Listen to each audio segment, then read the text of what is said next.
Hi, everyone. It's Mike here again, and it is great to share with you a preview of our latest Moonshots Master series.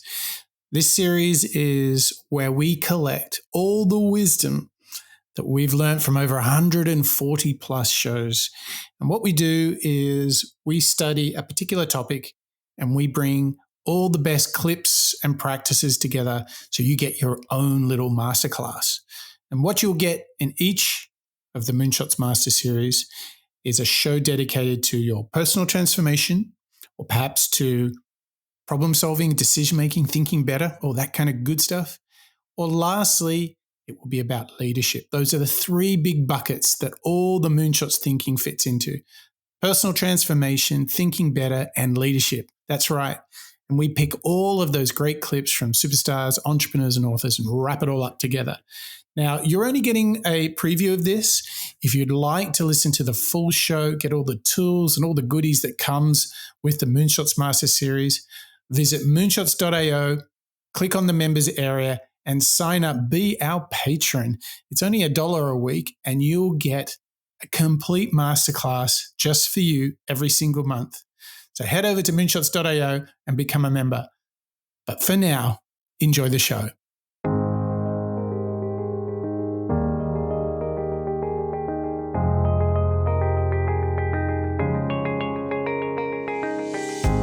Hello and welcome to the Moonshots Master Series. It's episode 11. I'm your co-host, Mike Parsons, and as always, I'm joined by the most rapid man himself, Mr. Mark Pearson-Freeland. Good morning, Mark. That's right, Mike. Today in episode 11, we're getting into something that's not only pretty rapid, but it's also very tried and tested and really, truly works. Mike, today, we're getting into pretty interesting topics that you and I just love to do, and that's diving into the entrepreneurship bucket, focus on rapid prototyping. Rapid prototyping, Mark, is something that is close to my heart. I remember, in fact, being shown how to do rapid prototyping by one of the superstars that we're actually going to have in this show. And it was like an aha moment for working out if your product idea is any good at all. And here's the kicker, Mark. You can do that without building the entire product. It feels like such a cheat, right? Yeah, it does. It feels like a cheat from getting to a point of having an idea on, let's say, the back of a napkin, spending millions of dollars to build it, to then put it onto the store shelves and for it to fail. Instead, you can just do a little bit of prototyping, bit of testing, and whether or not to launch it or make amends, it does feel like you're almost time traveling and you can see what's going to happen to it before you launch it. That's a great way of talking about it. The thing for me is that I want to make the case for rapid prototyping. And you mentioned going into the future. A lot of people have made, and myself included here, I'm no better than anybody else, of having assumed that their idea was great. And let's be honest, it's easy to get a bit carried away with your own business or product idea, right? And invariably, when you bring this to consumers, the reality is kind of like inversed. The reality of all of your excitement, optimism, and grand visions turns out to be that the customer just doesn't give a what. In fact, the premise of rapid prototyping is deeply connected to the lean startup practice. And the author of Lean Startup, his name is Eric Ries, he wrote the book because he testified to the mistake he made. He spent 5 years and $40 million building a product that nobody wanted. And he talked about the absence of testing, the absence of rapid prototyping is something that he went on to learn is what he should have done. It's why he created Lean Startup, and Lean Startup has been a massive success for him. So good on him. My point here, Mark, is we are way too often victims of wishful thinking. when we come with new ideas, new entrepreneurial thoughts, visions.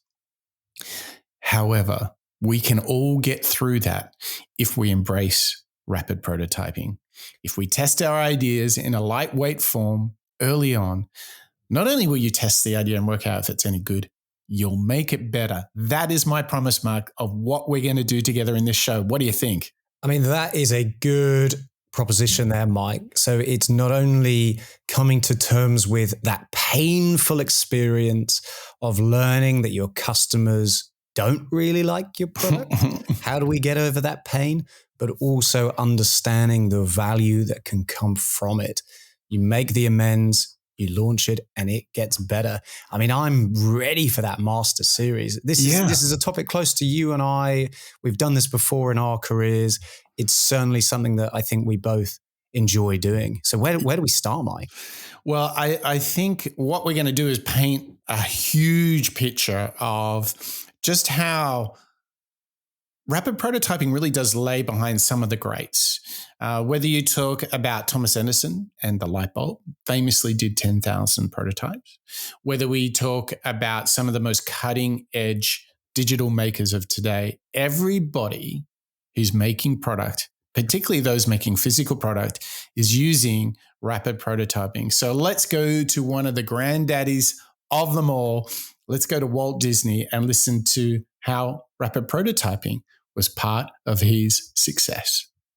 The old saying, "These are the things that dreams are made of," might well apply to these scale models and the drawings and blueprints. At least when we dream up new ideas for Disneyland, they first take shape and form in such preliminary studies as this. Here at the studio, we get many letters from art students and from people who are just interested in art. Some of these letters ask questions that deserve a more detailed answer than could be given in a written reply. And so, from time to time, we're going to devote an entire program to answering a few of these questions. In our feature production of Bambi, the characters were developed by drawing from life. Our artists made thousands of action sketches, catching every pose and characteristic attitude. In the production of Lady and the Tramp, this technique of humanized animal characters reaches a point of near perfection.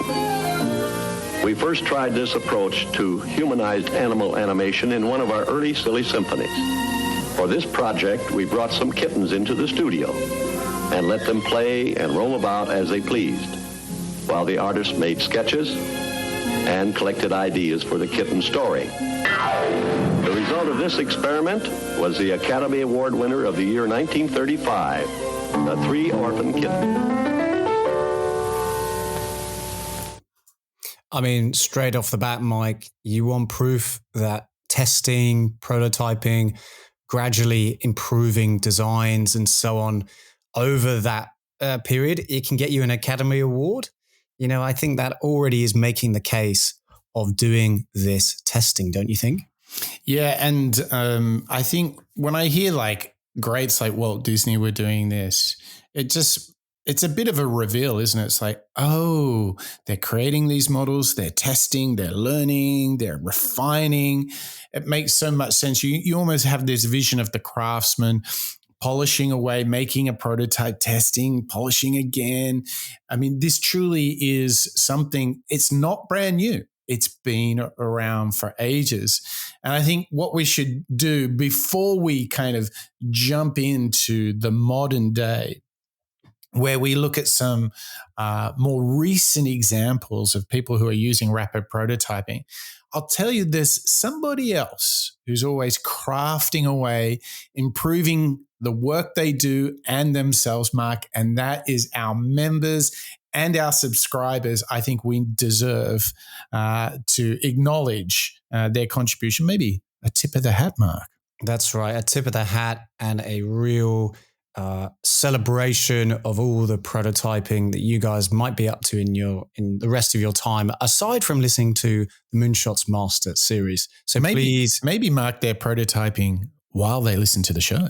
Oh, well, maybe during today's show, you can pause, rewind, really get into a comprehensive deep dive. Then, yeah, I think you're totally right, Mike. So for all those who are listening along today with episode 11, Rapid Prototyping, please welcome Bob, Niles, John, Terry, Niall and Marjolaine, Ken, Dietmar, Tom, Mark, Marjan, Connor, Rodrigo, Yasmin and Lisa, Sid, Mr. Bonjour, Maria and Paul, Berg and Kalman, David, Joe, Crystal, Ivo, Christian, Hurricane Brain, Samuela, Kelly, Barbara, Bob, and Andre. Whew, Mike, that list is getting pretty long. Yeah, and a special shout out to Kelly, Barbara, Bob, and Andre, as they are brand new members who all joined up in the last week. So we are very grateful for your contribution, and we really are so delighted to share this journey with you, our members, our subscribers, because we think this is a mission worth doing, shooting for the moon, as you would say, trying to be the best version of yourself. And the way we love to do it is learning out loud, doing it together.